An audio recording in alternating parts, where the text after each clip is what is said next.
누가복음 8장 49절 말씀부터 마지막 절 말씀까지입니다.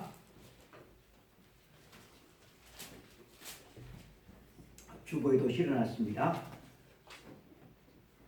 다 함께 합독하시겠습니다. 아직 말씀하실 때 회당장의 집에서 사람이 와서 말하되 당신의 딸이 죽었나이다. 선생님을 더 괴롭게 하지 마소서 하거늘 예수께서 들으시고 이르시되 두려워하지 말고 믿기만 하라. 그리하면 딸이 구원을 얻으리라 하시고 그 집에 이르러 베드로와 요한과 야고보와 아이의 부모 외에는 함께 들어가기를 허락하지 아니하시니라. 모든 사람이 아이를 위하여 울며 통곡하매 예수께서 이르시되 울지 말라. 죽은 것이 아니라 잔다 하시니 그들이 그 죽은 것을 아는 고로 비웃더라. 예수께서 아이의 손을 잡고 불러 이르시되 아이야 일어나라 하시니 그 영이 돌아와 아이가 곧 일어나거늘 예수께서 먹을 것을 주라 명하시니 그 부모가 놀라는지라. 예수께서 경고하사 이 일을 아무에게도 말하지 하시니라. 아멘. 우리가 읽은 이 말씀을 가지고 두려워하지 말고 믿기만 하라 라고 하는 제목으로 우리 주님의 말씀을 증거할 때 우리들에게 큰 은혜가 있기를 원합니다. 아멘. 지난주에 이 앞부분에 나와 있는 사건, 혈루증을 앓았던 여인이 예수님의 옷을 만진 사건에 대해서 함께 말씀을 나누었습니다. 사람들이 많이 몰려들어서 밀고 미치며 가는 그 길에 누가 스치듯이 예수님을 만드는 것 같아요. 그래서 예수님께서 길을 가시다가 멈추시고 누가 내 옷을 만졌느냐라고 물으셨어요. 그러니까 베드로가 짜증난 목소리로 주님 이 많은 무리들이 안 보이십니까? 이렇게 사람들이 미치는데 그 예수님 만질 수도 있고 스칠 수도 있는 것이지 뭘 그런 거 가지고 지금 바빠 죽겠는데 따지고 있습니까? 라고 한마디를 하죠. 그런데도 주님은 기어코 그 사람을 찾고 말겠다고 아니다. 누가 나를 분명히 의도와 목적을 가지고 만졌다. 그래서 결국 예수님의 의도대로 당신을 만진 사람이 당신 앞에 나와서 당신을 만졌 그 이유와 목적을 말하게 되어지죠. 예수님께서 당신을 만진 사람을 그렇게 찾으신 이유가 그 사람에게 무안을 주기 위함도 아니고 또 괜히 당신을 만져서 감사를 병이 나왔으면 감사를 해야 되는데 감사치도 아니하고 몰래 그냥 은근슬쩍 빠져나가는 그 심보가 괘씸해가지고 나무라기 위함도 아니라 그 여인을 위해서 그리고 둘러선 많은 무리들을 위함이었습니다. 예수님께 나와서 뒤로 몰래 예수님의 옷자락을 만진 그 이유는 무엇이었습니까? 자기의 병 때문이었죠. 몰래 만진 이유도 자기의 병 때문에. 그래서 만지게 되었고 자기가 병남을 받게 되었다라는 고백을 여인이 할 때 우리 주님께서 이 여인에게 하신 말씀이 뭡니까? 내 믿음이 너를 구원하였느니라. 평안히 가라 라고 말씀해 주십니다. 그런데 지금 이러한 사건이 일어나고 있는 그 현장에 가슴에 시커멓게 가슴이 타들어가는 한 사람이 있었으니 회당장 야이로였습니다. 지금 예수님의 일행이 어디로 가고 있는 중입니까? 회당장 야이로의 집으로 지금 가고 있는 중이잖아요. 죽어가고 있는 자기의 외동딸을 살리기 위해서 지금 가고 있는데 그런데 예수님께서 시간을 지체하시는 것이죠.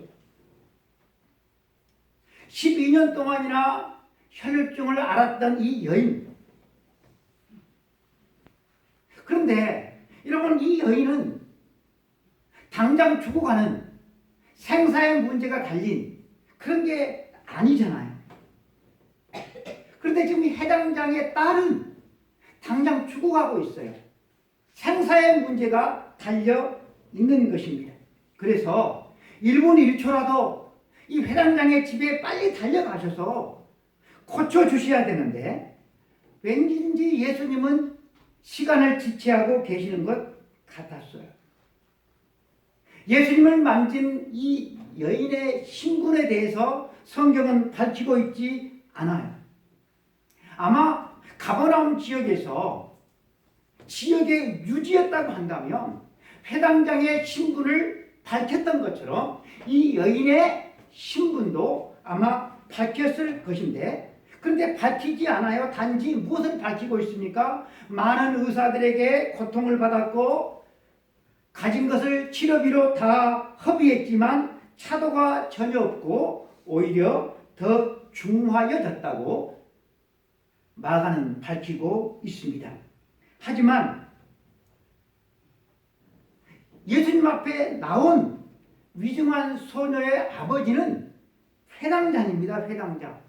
큰 도시의 회당장이에요. 회당장은 회당의 모든 예배를 주관하고 회당의 재반 모든 사람들을 다 주관하는 지역의 유지입니다. 그가 지금 자기의 딸이 죽어가고 있으니까 와서 예수님 앞에 엎드려 애걸 하잖아요. 자기 딸을 오셔서 살려달라고. 사회적인 지위가 좋으면 좋을수록 어려운 일을 만났을 때 그 사회적인 지위로 말미암아 큰 도움을 받을 수가 있습니다. 그래서 이 회당장도 자기의 사회적인 지위 때문에 그리고 자기의 재산 때문에 좋은 의사 그리고 좋은 약을 썼을 것입니다. 그런데도 전혀 차도를 보이지 않았습니다.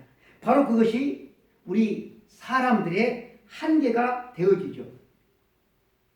그렇지만 사람들은 어떻게든 사회적인 지위 또 세상 사람들이 알아주는 그런 어떤 물질적인 부요, 재력들을 다 쌓아서 남부럽지 않는 삶을 살아가기를 원합니다. 그런 자리에 올라서 하나님께 영광 돌리고 또 어려운 사람들을 돕기 위해서 그런 자리에 오르고 돈을 그렇게 쌓기를 원하는 사람이 여러분 세상에 얼마나 있겠습니까? 돈을 쌓는 목적, 출세하고 성공하려고 하는 그런 목적, 과연 그런 목적들이 무엇이겠습니까? 차도 좋은 걸로 바꾸고 집도 아주 좋은 집으로 이사하고 떵떵거리고 노후를 준비하고 다 뭐 그런 건 아니겠습니까? 하나님의 뜻과는 너무나도 거리가 먼 삶의 목적을 가지고 사람들은 살아갑니다. 그런 사람들이 언제 하나님 앞에 예수님 앞에 나와서 납작 엎드리게 됩니까? 절박한 상황에 맞닥뜨려야 비로소 그때 사람들은 하나님 앞에 나옵니다. 회당장 야이로만 그런 것이 아니라 모든 사람이 다 그런 것 같습니다. 피치 못할 어쩔 수 없는 상황에 봉착했음을 직감하는 순간 자기 자신이 평상시에 의지했던 그런 모든 것들이 다 무용지물이 되어지는 그 순간에 사람들은 낮아집니다. 평상시에는 일상생활을 유지하며 살아갈 때는 내가 좀 가졌다고 내 지위가 높다고 그것 때문에 거드름을 좀 피웠겠지만 그 모든 것들이 아무것도 아님을 비로소 인식하게 되어질 때 그때 사람은 어떻게 됩니까? 낮아지게 됩니다.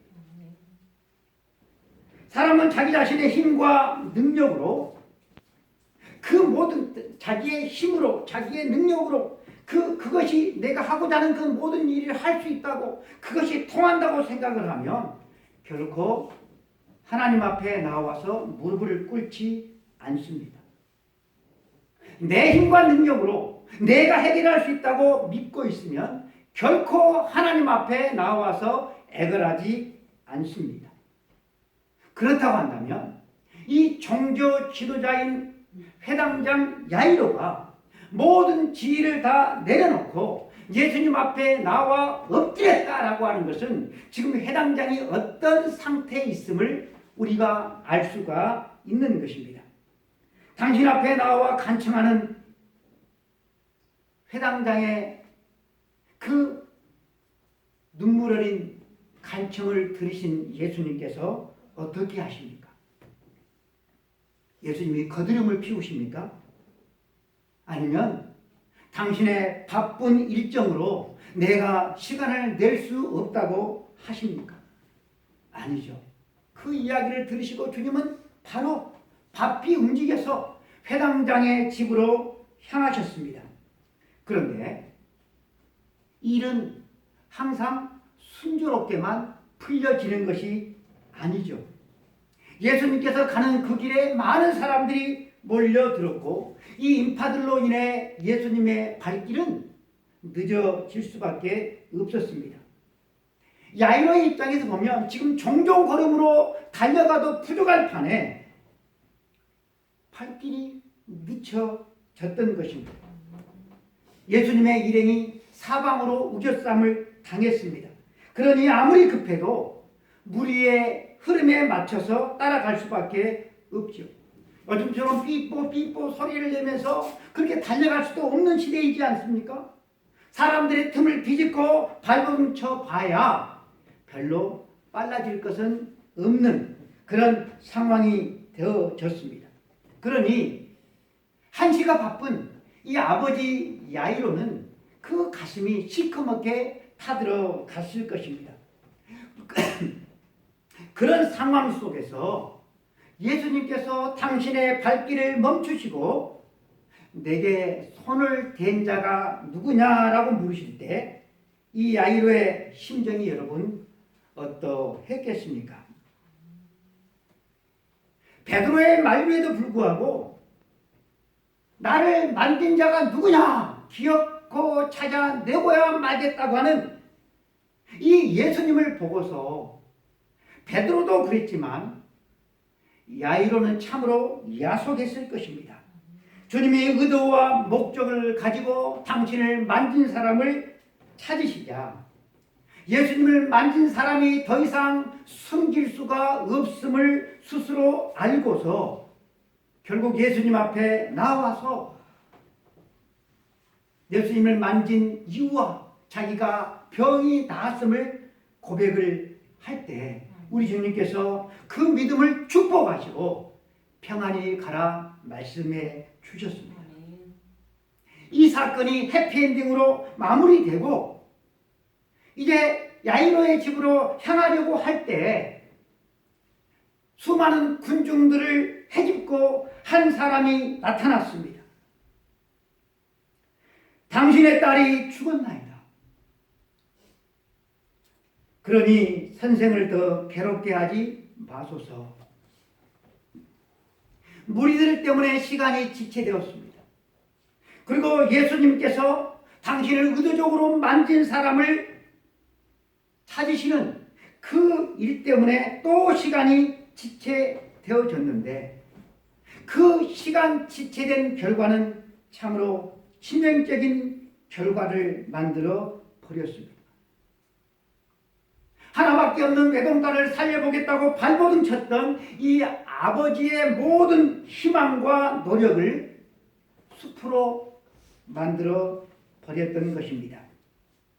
당신의 딸이 죽었습니다. 선생을 더 괴롭게 하지 마소서. 딸이 있는 곳에 도착하기도 전에 먼저 죽음이 어린 딸을 삼켜버리고 만 것입니다.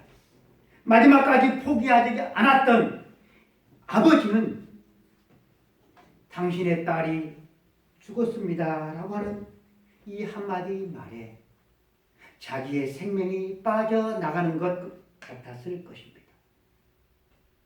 아, 이제는 끝났구나. 당신의 딸이 죽었습니다. 당신의 딸이 죽었습니다. 이 세상을 살아가는 우리들이 들을 수 있는 수많은 소식들 가운데 가장 비참한 소식이 바로 이 소식일 것입니다. 나를 낳아주시고 키워주신 부모가 돌아가셨다고 하는 소식을 들은 그 자녀들보다 자녀가 죽은 소식을 듣는 부모의 마음은 비교할 수가 없을 정도로 더 큽니다. 이제 12살 난 소녀가 죽음에 삼켜진 바 되었습니다. 여러분, 죽음은 그 공격 대상을 고르지 않습니다. 젊다고 봐주는 법도 없고 나이가 많다고 존경해 주는 법도 없습니다. 죽은 소녀의 나이가 12살입니다. 문화적인 차이에 있어서 12살 난 소녀가 죽었다라고 했을 때 이 사실을 받아들이는 것은 문화와 시대마다 다른 것 같습니다. 오늘날 우리들은 12살 난 소녀가 죽었다라고 하면 어린 나이에 안 됐다라는 정도로 받아들이겠지만 2000년 전 유대인들은 이 소식을 들었을 때 그들은 곧 시집갈 처녀가 죽었구나. 여성으로 활짝 피어날 나이에 죽어서 참 안 됐다라는 생각들을 다 했을 것입니다. 당신의 딸이 죽었나이다.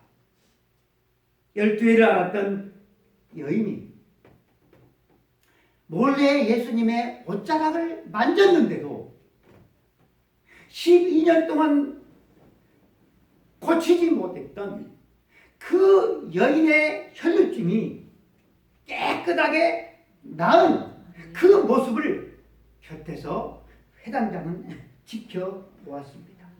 그렇다고 한다면 예수님께서 직접 자기 집에 가서 딸의 몸을 만지고 기도해 주신다고 한다면 딸은 100% 고침을 받을 것이라고 하는 이 큰 희망이 절망으로 바뀌는 데는 그리 시간이 길지 않았습니다. 당신의 딸이 죽었나이다. 이 한마디면 충분했습니다. 병이 악화되었지만 악화된 환자가 숨을 쉬고 있는 것과 숨을 멎은 상태는 하늘과 땅 차이만큼 차이가 엄청납니다. 사람들은 그 어떤 의사도 고치지 못하는 질병을 예수님은 고칠 수 있다고 하는 그런 믿음이 있었지만 죽은 사람도 살릴 수 있다. 거기까지는 사람들이 믿지를 못했습니다. 그러니 아직 숨이 붙어 있을 때 예수님께서 가서 고쳐주시면 살아날 것이지만 고침을 받을 수가 있지만 이미 숨이 떠나버렸는데 더 이상 무엇을 할 수가 있겠습니까? 그래서 야이로의 집에서 온 그 사람이 야이로에게 더 이상 선생님을 괴롭힐 필요가 없습니다. 라고 말을 했던 것입니다. 하늘이 무너지는 소식을 들은 아버지 야이로. 이 야이로에게 다가가신 주님은 말씀하십니다. 두려워하지 말고 믿기만 하라. 그리하면 딸이 구원을 얻으리라. 야이로의 집에서 온 사람의 말이 그 야이로에게만 들린 것이 아니라 누구에게도 예수님에게도 들려졌습니다.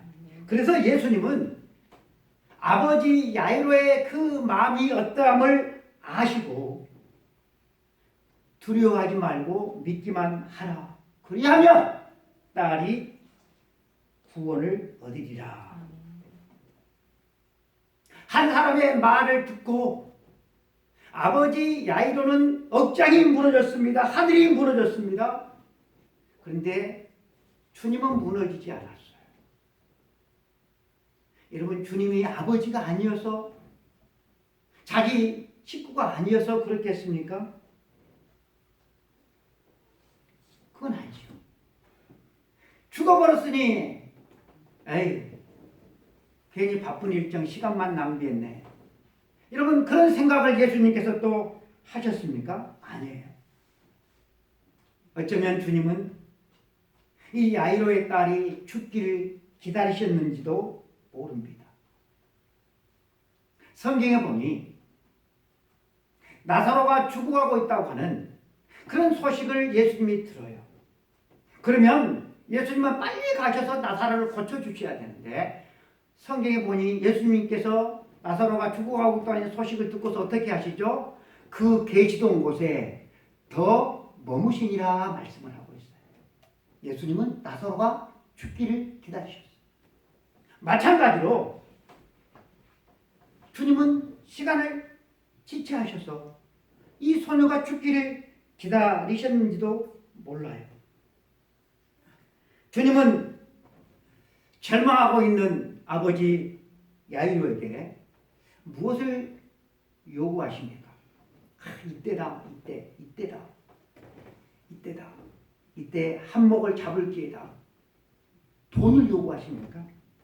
여러분, 예수님께서 야이로에게 요구하는 것이 무엇입니까? 두려워하지 말고 믿기만 하라. 아멘. 두려워하지 말고 믿기만 하라. 절망을 거부하는 것이 바로 믿음입니다.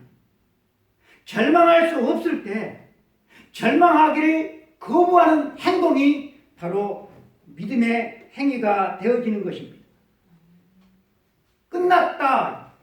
모든 것이 끝났다. 라고 하는 그 순간에 결코 끝나지 않았다라고 생각하는 것이 바로 믿음인 것입니다. 야이로는 오는 길에 예수님의 능력을 목격했습니다. 그 어떤 의사도 고치지 못하는 불치병인 혈류증을 예수님의 그냥 옷을 만짐으로 예수님께서 고쳐주신 것이 아니라 여인이 예수님의 옷을 만짐으로 여인이 고침을 받았습니다. 그것을 보았습니다. 그런데 여러분, 이것은 야이로의 믿음이 아니죠. 주님은 야이로 너의 믿음을 가지라라고 요구하고 계십니다. 여러분, 그렇습니다. 이제부터는 여인이 믿는 것이 아니라 누가 믿어야 되는 거예요? 이 야이로가 믿어야만 했습니다. 두려워하지 말고 믿기만 하라. 여러분, 이 말과 죽었습니다. 숨이 끊어졌습니다. 더 이상 선생님을 괴롭게 하지 마소서. 이 두 상반되는 이 말 속에서 하나를 선택해야만 했습니다. 사랑하는 성도 여러분, 우리의 믿음은 언제 필요할까요? 아직 희망이 살아있을 때 여러분, 믿음이 필요하겠습니까? 희망이 다 사라졌을 때죠. 희망이 남아있을 때가 아니라 희망이 살아있을 때. 그런데 우리들은 희망이 좀 남아있으면 믿는 것 같다가 그 희망마저도 사라져버리면 믿음도 함께 사라져버리는 것을 봅니다. 정작 정말로 믿음이 필요한 상황이 나에게 왔음에도 불구하고 그때 믿음을 우리는 찾아보기가 힘듭니다. 희망이 여러분 사라지면 여러분들은 어떻게 하시겠습니까? 많은 신자들이 믿는다고 그래요. 그런데 그 믿음은 아직 절망적이지 않을 때 믿음이 있는 것 같아요. 절망적인 순간에 희망이 다 사라져 버리면 그때 많은 사람들은 믿음이고 나발이고 찾아볼 수가 없는 것 같습니다. 사랑하는 성도 여러분, 모든 것이 끝났다. 여러분, 이때가 주님을 바라봐야 될 거예요. 절대자 하나님을 신뢰해야 될 순간입니다. 상황이 끝났다라고 하는 인식이 비로소 있을 때 전능자 하나님이 그 속에 비집고 들어올 수가 있는 것입니다. 아브라함이 바랄 수 없는 중에 바랐고 하나님은 아브라함의 그 믿음을 의로 여기셨다고 말씀을 하고 있습니다. 바랄 수 없는 중에 하나님의 말씀을 믿고 바랐는데 하나님은 이 아브라함의 그 믿음을 의로 여기셨다는 것입니다. 출애굽을 한 이스라엘 백성들이 출애굽을 해서 가다가 보니까 그곳이 어디였습니까? 막다른 홍해 앞이었습니다. 앞에는 홍해가 가로막고 있고 뒤에는 애국 군대 말발부 소리가 뿌옇게 연기를 날리면서 무럼차게 들려오고 있습니다. 백성들이 불안에 떨리기 시작했습니다. 하나님께서 너희는 두려워하지 말고 가만히 서서 여호와께서 오늘날 너희를 위하여 행하시는 구원을 보라라고 말씀해 주셨습니다.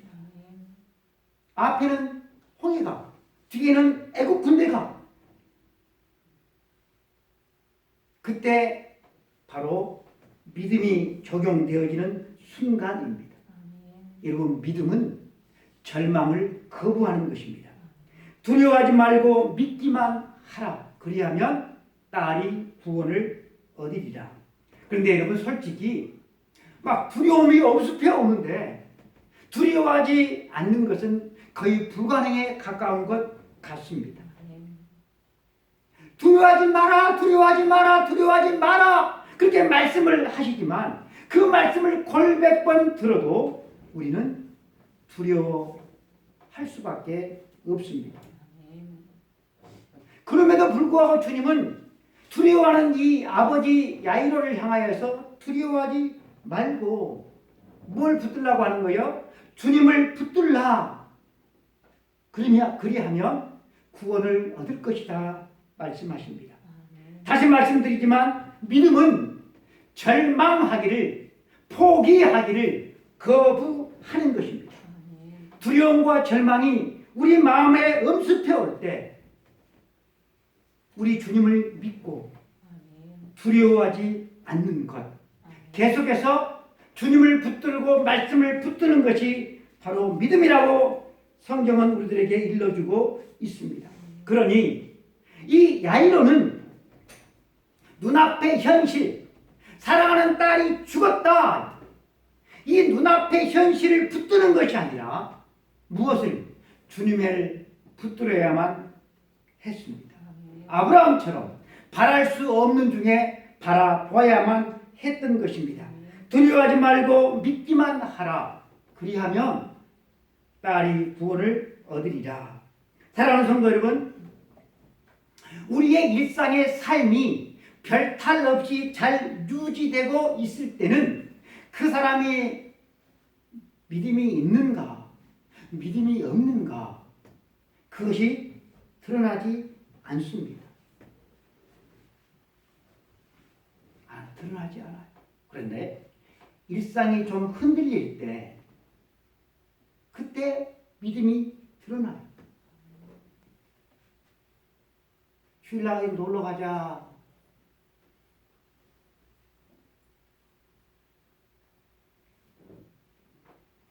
그런 이야기들이 없을 때, 그런 약속을 사람들이 안 하면 주일날 지키죠. 너희 뭐 교회에서 놀러 간다. 어디 간다. 그때 믿음이 드러나는 것입니다.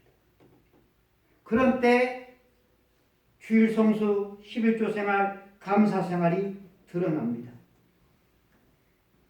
이런 저런 일 앞에서도 여러분 예배자로 사는 사람, 하나님의 것을 내 마음대로 떼어먹지 않고 하나님께 드리는 사람, 감사하는 사람, 기도하는 사람, 바로 그 사람이 믿음의 사람이고 세상이 감당치 못할 사람인 것입니다.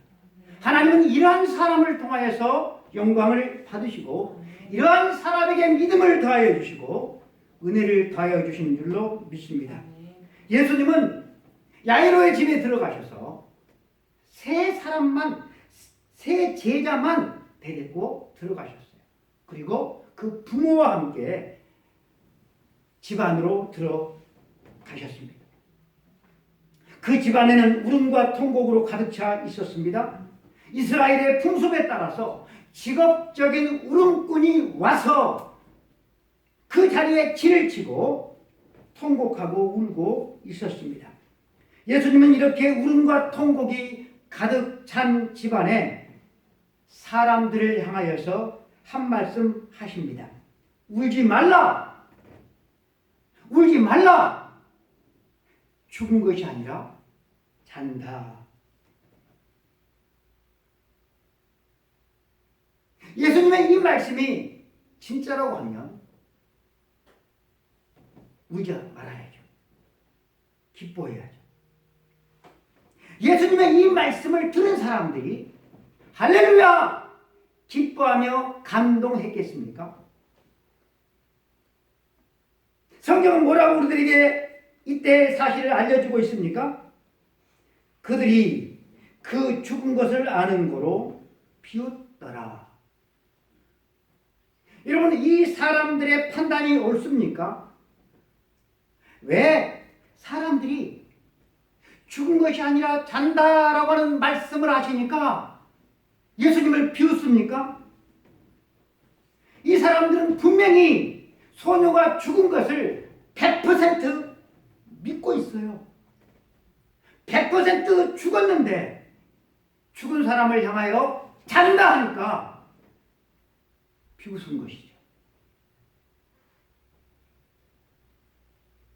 저도 여러분들도 마찬가지일 것입니다.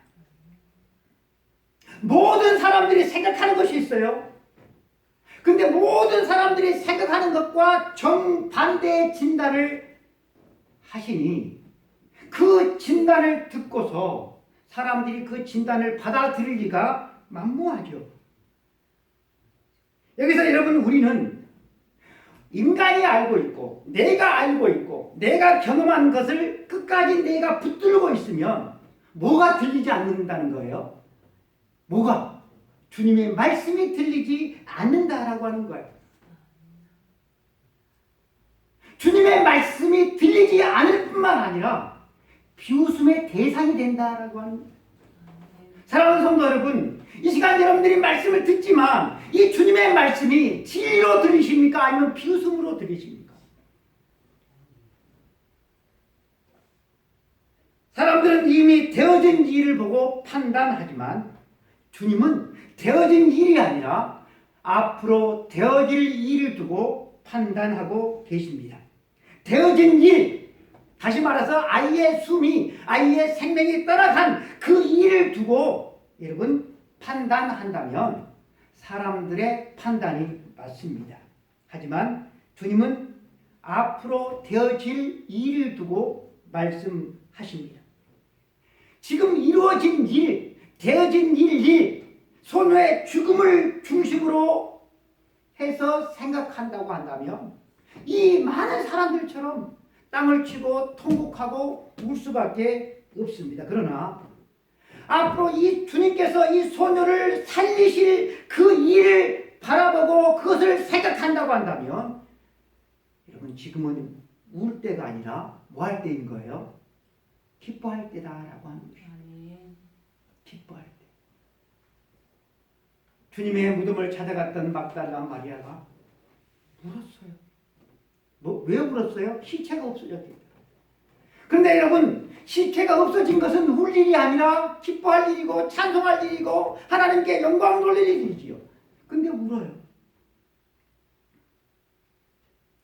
우리가 세상을 살아가면서 우리는 이 많은 사람들처럼 우리가 그렇게 울고 살아간다라고 하는 것입니다. 우리들의 관점은 과연 어떤 관점으로 세상을 바라보고 내 문제를 우리가 바라보고 살아가느냐. 이번 계엄령 사태를 통하여서 똑같은 이 계엄령을 두고서 민주당의 관점과 국힘당의 관점이 전혀 다르잖아요. 이 세상의 일도 그래요. 우리의 일도 여러분 그렇다라고 하는 것입니다. 죽었어, 틀렸어, 끝났어, 안 돼. 눈앞에 되어진 일만 두고 판단한다면 이 세상을 살아가는 우리는 별로 기뻐할 일이 없어요. 물은 엎질러졌고 그릇은 깨졌는데 여러분 어떻게 기뻐할 수가 있겠습니까? 되어진 일, 이 일만 두고 판단한다고 한다면 기죽을 일이 참 많습니다. 그러므로 우리가 세상을 살아갈 때 이미 되어진 일이 아니라 앞으로 되어질 일을 바라보고 우리는 살아가야만 하는 것입니다. 여러분, 우리 신자의 삶은 패배자로 끝나지 않습니다. 우리 신자는 천천만만의 천사들과 함께 영광의 승리자로 하나님 앞에 서게 될 영광스러운 승리자들이 되기 때문에 그렇습니다. 영광의 주님과 함께 살게 될 여러분들의 내일을 바라보시기를 바랍니다. 그리할 때 저와 여러분은 항상 기뻐하고 범사에 감사할 수가 있는 것입니다. 사람들의 통곡, 사람들의 비웃음을 뒤로하고 예수님은 소녀가 잠들어 있는 그 방에 들어가서 소녀의 차디찬 손을 잡으시고 아이야 일어나라 달리라 구음하십니다. 그러자 떠났던 영혼이 돌아와서 아이가 일어났음을 성경은 밝혀주고 있습니다. 사랑하는 성도 여러분, 우리가 세상을 살아가면서 울지 말아야 될 이유가 여기 있습니다. 어떤 상황 가운데서도 절망하거나 낙심하지 말아야 될 이유가 바로 여기에 있습니다. 우리가 세상의 많은 사람들처럼 절망스러운 일, 낙심될 일, 그것을 만나지 않아서가 아니에요. 이 야이로의 가정에 일어났던 그 어린 딸이 죽었던 그런 슬픈 일을 우리가 이런 다 여리저리 피해갈 수 있어서가 아니다라고 하는 것입니다. 우리들도 동일한 일들을 만날 것이지만 세상 사람들이 겪는 그 모든 일들을 저와 여러분들이 다 겪을 수밖에 없지만 앞으로 되어질 일, 다가올 그날을 두고 기뻐해야 하며 살아갈 사람들이 바로 하나님의 백성들임을 우리는 잊어서는 안 될 것입니다. 우리는 우리 자신을 바라보고 있으면 뭐 기쁠 때도 있죠. 기쁠 때도 있어요. 근데 여러분 그 기쁨이 금방 또 슬픔으로 바뀌죠. 기쁨가 하면 슬픔이 오고 슬픔가 하면 기쁨이 올까? 그렇지 않을 수도 있어요. 흔히 인생은 새옹지마라고 하지만 여러분 예수 그리스도 안에서 살아가는 우리 인생은 범사에 기쁘고 감사할 일이 천지입니다. 여기 죽었던 아이가 살아났습니다. 여러분 그 부모가 얼마나 놀라며 기뻐했을지를 생각해 보시기를 원합니다. 죽으셨던 부모가 다시 살아난다면 그 자녀가 얼마나 기뻐할지는 그것은 의문이에요. 그런데 죽었던 자식이 다시 살아난다면 부모의 그 기쁨은 이루 말할 수가 없겠죠. 그런데 여러분 이 기쁨과 비교할 수 없는 비교 자체가 되지 않는 기쁨이 있다고 한다면 어떤 기쁨이겠습니까? 저와 여러분이 영원한 천국에서 주님을 배우는 것입니다. 아멘. 영원한 지옥에 떨어져야 할 마땅한 죄인이 예수님 때문에 천국에 가 있는 거예요. 내가 나를 대신해서 죽으시고 부활하신 예수님을 눈으로 배우는 거예요. 여러분, 그 기쁨은 이루 말할 수가 없는 것입니다. 얼마나 여러분 감격스럽겠습니까? 영광스러운 이 날을 바라보며 살아가는 우리 그리스도인들은 세상의 높고 낮음, 세상에 있고 없고에 연연하지 않습니다. 아이를 살리신 주님은 이 일을 아무에게도 알리지 말라고 분부하십니다. 온 동네방네 다니면서 마이크에 대고 떠벌려 대도 부족할 바에 주님이 알리지 말라는 것입니다. 여러분, 온 동네 사람들이 이 아이가 죽었는데 살아서 돌아다니는 것을 보는데 어떻게 여러분 이 사실이 알려지지 않을 수가 있겠습니까? 주님의 이 말씀의 의미는 소녀가 살아난 이 사건에서 주님이 어떤 역할을 하셨는지 그 일을 떠벌리지 말라라고 하는 의미였습니다. 왜 그렇습니까? 앞으로 당신이 십자가에서 죽으시고 부활할 일이 남아있기 때문에 그렇습니다. 십자가에서 죽으시고 부활하심으로 당신이 누구이시니 온 천하에 드러날 것이기 때문에 그렇습니다. 사랑하는 성도 여러분, 죽은 자를 살리신 주님, 무엇보다도 저와 여러분의 죄를 대신해서 십자가에서 죽으시고 부활하신 주님이 이제 다시 오실 것입니다. 생명의 주님이심을 주님께서 표적으로 보여주신 사건이 바로 죽은 소녀를 살리신 바로 이 사건입니다. 사랑하는 성도 여러분, 여러분들의 지난 삶들을 생각해 보시기를 원합니다. 지난 삶의 열매가 하나도 없어도, 지난 삶의 열매가 부끄러워도, 지난 삶의 열매가 보이지 않아도, 내 인생 자체가 지난 삶을 보니 실패자인 것 같아도 지난 삶, 이미 되어진 일을 보면 아무것도 없지만 다행인 것은 그것은 지나간 일이다라고 하는 것입니다. 지나간 일. 우리는 다시 오실 주님을 바라보며 살아가야 될 천국의 백성들인 것입니다. 다시 오실 주님. 다시 오실 주님을 바라보는 하나님의 자녀들인 여러분, 어떻게 하루하루의 인생을 살아가야만 하겠습니까? 찬송가 가사를 보니 이 세상에 근심된 일이 많고 참 평안을 몰랐구나. 이 세상에 곤고한 일이 많고 참 쉬는 날 없었구나. 이 세상에 죄악된 일이 많고 참 죽을 일 쌓였구나. 여러분, 이러한 세상을 어떻게 살아가야 하겠습니까? 스스로의 힘으로 사는 사람은 없습니다. 스스로의 힘으로 산다고 착각하며 사는 사람만 있을 뿐입니다. 주 없이 살아가는 모든 것은 여러분 헛됩니다. 기도하겠습니다. 하나님 아버지, 감사합니다. 고맙습니다. 두려워하지 말고 믿기만 하라. 두려워할 수밖에 없는 삶의 어려움 속에서 주님의 말씀을 기억할 수 있도록 하나님 도와 주시기를 원합니다. 바랄 수 없는 중에 바랐던 믿음의 조상 아브라함,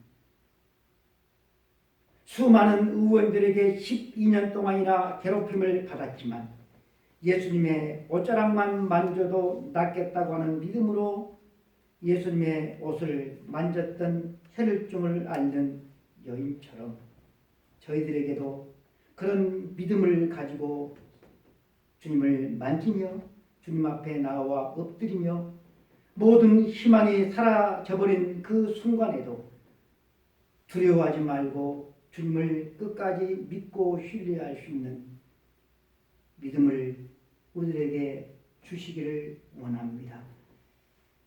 우리들의 믿음 없음을 불쌍히 여겨 주시옵시고 주 없이 하는 모든 일들이 다 헛됨을 믿고 주님과 함께 하루하루의 인생을 하나님 아버지 기도하면서 하나님의 뜻을 묻고 주님 그렇게 하루하루를 살아내다가 사랑하는 주님의 영광스러운 모습을 뵐 수 있는 우리 모든 성도들 되게 하여 주옵소서. 우리 주 예수 그리스도 이름으로 기도드리옵나이다. 아멘. 지금은 우리 주 예수 그리스도의 은혜와 하나님 아버지의 크신 사랑하심과 성령님의 감동감화 역사 충만하심이 두려워하지 말고 믿기만 하라.